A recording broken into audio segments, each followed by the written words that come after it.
This is the Global Broadcasting Service, serving remote outposts since 1928. Hi, everyone. Welcome aboard the Walt Disney World Express monorail. Caramba, we have something really big for you today. Welcome, foolish mortals. Now then, hang on to them hats and glasses, because this here's the wildest ride in the wilderness. This is the DBC Pod with Phil Schoen and Jason Dodge. Hey everybody, welcome to this week's pod. This is the week review of September 25th, 2021. And don't change the channel. This is a solo show. Phil is in Universal Studios right now getting ready for his, I think, Harry Potter Day, either today or tomorrow. This is being recorded on Monday in the middle of the day, so you get to see a little bit of wider view of my room behind me. Lots of fun. We're just going to do a quick show today, probably 20, 30 minutes, if that. We're going to go through the news. We're going to check in on some Attractionality as well, and we'll start with the DCI, Disney Comeback Index. So bear with me now as I do both controls and video at the same time, so you might see my eyes kind of shift all over the place. So right now we're at 70.82%. Last week we were at 70.69. Those numbers are mostly bolstered by early magic hours and as well as Space 220 opening. So not a huge bump, but steadily gets a little bit bigger and bigger. And I imagine a lot of those numbers are going to tick up higher once the 50th starts and some of the other stuff comes back. So that being said, let's dive straight into the news. First news item of the day is the electrical War Pageant joins the fun of the world's most magical celebration. A new celebratory scenes featuring versions of the celebration anthem song, The Magic is Calling, bookending the full traditional show as it sails by nightly. So we get to see some really cool stuff. I actually got to see this for the first time in a very long time in my most recent trip, if you remember from my trip report show. This was going on just as we were getting back off the monorail. Typically, we rushed out of the park after fireworks and always missing it because, all the young kiddos. But now that they're older, they're not falling asleep right away. So that's a lot of fun. So looking forward to that. Another big thing that we were talking about is Rise of Resistance starts standby, and it wasn't that bad. So a lot of people were speculating exactly how long the wait was going to be. It was going to be terrible. It was going to be hours upon hours of waits, and it hit about a 3-hour wait time, I think, right at the beginning, and then it slowly dipped down to about mine train status, I guess. It was about an hour or so. So if you can get back there at park open, use those extra magic hours to get on Rise in the morning and then go in the evening, I think you're going on that ride at least twice that day. If you can manage that at rope drop, at least that's what I'm going to try to do. Now, one of the interesting things is now a lot of people are not having the anxiety anymore of getting your boarding group. And I think this allows a lot more people to go ahead and find out what the ride's all about and not have to wake up at 6:59 in the morning and press those fingers quickly on that app. So this helps out a lot. And I think people are going to be able to do this over and over again throughout the day, as long as you don't mind waiting an hour each time. And one of the interesting things I think is going to pop up from this is the shine going to wear off on this ride for a lot of people? I mean, I know you get to do it once per vacation, maybe twice if you have 2 Hollywood studio days, and then you don't go again until, next year or your next trip, whenever that might be. But if you get to go over and over again, are you going to lose some of that? Because a lot of it's mostly, it's very impactful if you've never done it before, you haven't done it in a while type of thing. And it's going to be interesting to see how those reviews get, because remember, Flight of Passage is almost like I would consider it a semi-thrill ride. It's very physical in its nature. You feel riding on those, riding it. And other than the last part of Rise of the Resistance, it's your typical dark ride. I mean, it's amazing, but it's your typical dark ride. So I'm curious to see if that's just going to have gain a nostalgia value to it, or wait time's going to decline as time goes on, as the years pass by, let's say. Not in the next 3 months, but maybe next year and a half. We'll see how things go. Prefix menu comes up here at the California Grill. I'm not a big connoisseur of this restaurant, so here we go. So, California Grill celebrates 50th anniversary of Walt Disney World Resort with a special limited time menu. So, for all of you out there that love this restaurant, you're going to get some new offerings. So definitely check it out. I know this is one of Phil's places that he's been trying to get into, and hopefully he did. I know he got a bunch of different ADRs at the end. So next week we'll find out what he did and did not get, and move forward. So the next story that we've got, I'm a huge fan of this. Just cue up the story here for you guys. It's a lot harder than it looks reading and producing this at the same time. So apologies for anything that might be messed up. So Primeval World demolition begins at Disney's Animal Kingdom. Finally. Now, we talked about rumors about that last week, and we had some mental exercises of what we would do with this space. So a lot of people are talking about what's going to go here. Obviously, if they're demoing this now, you have to have plans of what to replace it with. So there is a tweet out there that we found on out there on the internets. Actually, excuse me, this is on WWNT's post. It says, while not finalized, Prime's replacement in Disney Animal Kingdom's next major-ish project. They had some huge dreams for the plot, but they appear to be shrinking, as they always do. Original plans for an E-attraction. Now I'm not too sure. Construction for replacement itself won't likely begin for over a year. I could see this being a good D23-22 announcement, though. So next year we'll probably find out more potentially about what they're going to do with this space. It's going to be interesting because you've got Dinosaur the Ride up the hill. You've got the Boneyard. You've got the rest of the stuff that's in there, the Triceratops Spin. Are they going to keep the dinosaur theme, or are they going to keep the overall theme of the land, or are we going to start seeing a shift to something like that? And I think it'll be nice if we get something really fun, really original, and they start slowly revitalizing that section of the park. Because you got to remember, right now, at the beginning of next year, you're not going to have Everest. This has obviously been down. Nemo is going to be down, but might be coming back with something new. That park is a mess. They definitely need some attractions. Now, I don't mind it not being an E-attraction. You got Everest, you got Flight of Passage. The park has a lot of capacity for E attractions. This park needs capacity, and it needs more things to do. So instead of spending $1 billion on an e-ticket attraction that's going to take 5 years to build, like Tron, I wouldn't mind putting a couple, D and C attractions on there. Give a lot of people stuff to do to get on, and they'd be quality attractions. No more spinners or anything else like that. But maybe a cool dark ride.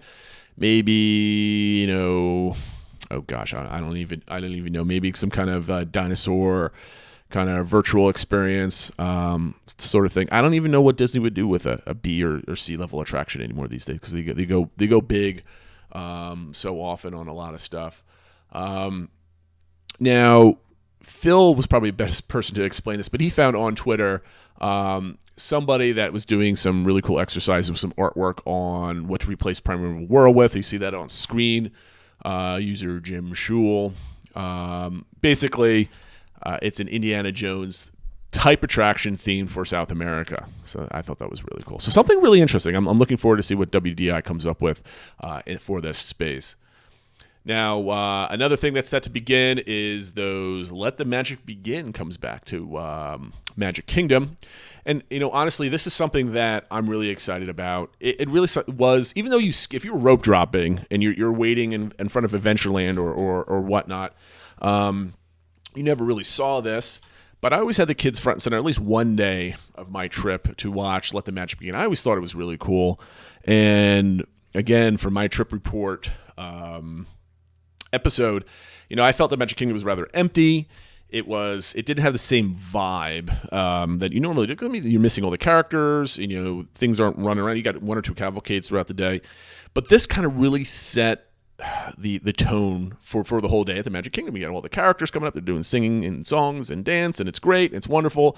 Even if you're rope dropping, and like I always say at Adventureland, you still hear it. And it kind of makes the park more alive. So I'm really looking forward for this coming back. It will be resuming, obviously, on October 1st, 2021. I say obviously, maybe it wasn't obvious, but everything's coming back. Another cool bit of the news also was Casey's Corner. Pianist returns to Magic Kingdom in October 1st. So I don't know what this counts as far as the DCI. Maybe we get a 100th of a percent uptick on that. But that's really cool. Again, more live music, more live things going on, making the parks more kinetic, more alive. I absolutely love it. So I can't wait for that. And then another thing that kind of popped up on, where did this is a tweet from Phil running the DBC Pod Twitter account. Extra Magic early entry starts September 26th instead of October 1st. So you get a little bit of practice in there. So if you have a trip leading up to the 50th anniversary, you're going to get some extra minutes in the park, which is actually pretty good. So I'm going to be looking forward to seeing what people's strategies are, how it actually works physically, and all that other stuff. I think that's going to be really fun. And that's it for the news. I'm going to try to do this without screwing up like Phil doesn't do every single week. So just a reminder to follow us on Twitter at PodDBC, Instagram at the DBC Podcast, Facebook DBC Pod, and of course the YouTube channel, which is what I typically produce on a weekly basis. Make sure you hit the likes and the subscribes if you're watching right now, or if you're listening, hop on over, give us a subscriber and a like on this episode. Helps us out quite a bit, especially when we're trying to get to that custom URL channel, which we would appreciate. And of course, hop on Discord, where we talk about a lot of this stuff as it happens live with a lovely community on there as well. So hopping over to this week's Attractionality is Peter Pan's Flight. This is an interesting one, only because a lot of people call it overrated. The most overrated ride in Magic Kingdom. Some people absolutely adore it. So set sail across the sky, board your pirate galleon, and follow Peter Pan as he beckons you to join him on the flight of a lifetime. Wave goodbye to Nana and join the darling children on a gentle cruise over London, where Big Ben and the Tower Bridge light up the sky. Descend into Neverland between the glowing volcanoes and sparkling waterfalls. As you swoop into the Pirate's Cove, there's danger ahead. Now, this was quite interesting. First question is as always, how much do you like the concept of this attraction? I give this one a 4. The average was a 4.84, so most people were closer to a 5 than anything else. I give it a 4 because I love the idea of hanging and having the rail system above you, really focusing your attention downward. It's very unique for Disney, and I think it's great. You know, my daughter went on it, and for the first time, my 3-year-old, and she's like, "Oh, there's houses beneath us." So I thought it was really cool, really cute. Has a really good effect for the kids. The second question is, how well do you think Peter Pan's Flight delivers for this target audience? I give this a 3, only because I believe it's average. The average score was a 4.26, so it was a balance between closer to a 4 with some 5s tossed in there. I only give this a 3 only because I think the ride's so short. The queue is more entertaining, I think, than the actual ride itself. It has don't get me wrong, it has really cool effects. It's really neat, but it's rather short. Nothing really happens. Everything's basically stationary. I think if you could take Peter Pan and give it the Mickey Minnie's Runaway Railway effect, that would be an amazing ride, I think. I think they have all Disney dark rides need to be in the form of the Mickey and Minnie Runaway Railway. If they can use that trackless ride system and then kind of put some really cool effects together, I think that would be absolutely amazing. Then that's the only reason why I gave it a 3. I mean, it's a wonderful ride, but it's short. There's really not much happening. It looks gorgeous, but by today's standards, I'm not letting the nostalgia of a ride. And I'm also one of those people think it's the most overrated ride in the park. So, question 3: how do you personally enjoy Peter Pan's Flight? This one was interesting. I give it a 2 or a 3. I don't remember exactly how I scored this a week and a half ago. But I mean, I'm a 3, I guess. A 2 if the line is long and my family wants to go on it. And back in the day when we had fast passes, if we didn't have a fast pass, I don't think I'm waiting for this ride. But I will do it for the kids. The average score was a 3.94. So this is dipping slowly into the 3s, just under shy of a 4. And I think some of the reasoning was kind of mirrors mine. It's not the best dark ride, but it's one of the more traditional ones, so I think that's why people have that score.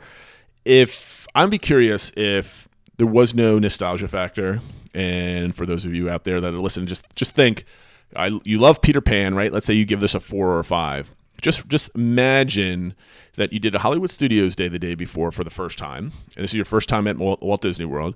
You see Mickey and Minnie's Runaway Railway, you do Rise of the Resistance, and then the second day you come over and you do like Pirates and Haunted Mansion, and then you go over to Peter Pan, and what would your personal enjoyment of that be? I suspect it would be in the closer to the 3s or the 2s, assuming 3 is just like, that was fun, and then we move on, it was kind of forgettable. Only because Peter Pan is not the most, beloved movie of this generation of kids. I mean, it's a classic, don't get me wrong, but there's plenty of other movies that get more play out there on the internet or Disney Plus or wherever you might watch your movies. So I'm curious what people that don't have that, history or nostalgia behind it, how much that would actually weigh the scoring. And the question 4 is, how do you think Peter Pan's Flight fits into Fantasyland and Magic Kingdom? I think everybody voted 5. I mean, it's a perfect fit. It's exactly what that park needs. Now, I think it could be so much better. It'd be interesting, but it's a perfect fit. And I'm curious to see if that was the only number 5, fully number 5 voted for out there. And of course, the follow-up question that me and Phil will probably duel with is this ride worthy of the wait time it gets? And it is absolutely not worth the wait time, unless it's like the 30 or 40 minute range, just so you get some time in the Peter Pan queue, which is really the best part of the ride. In the second part of the question, the follow-up is, what changes would I make to the ride? I would gut the whole thing and put some modern effects into it. I would give, like I said before, I would give it the Mickey Minnie Runaway Railway treatment. So that has some really cool things.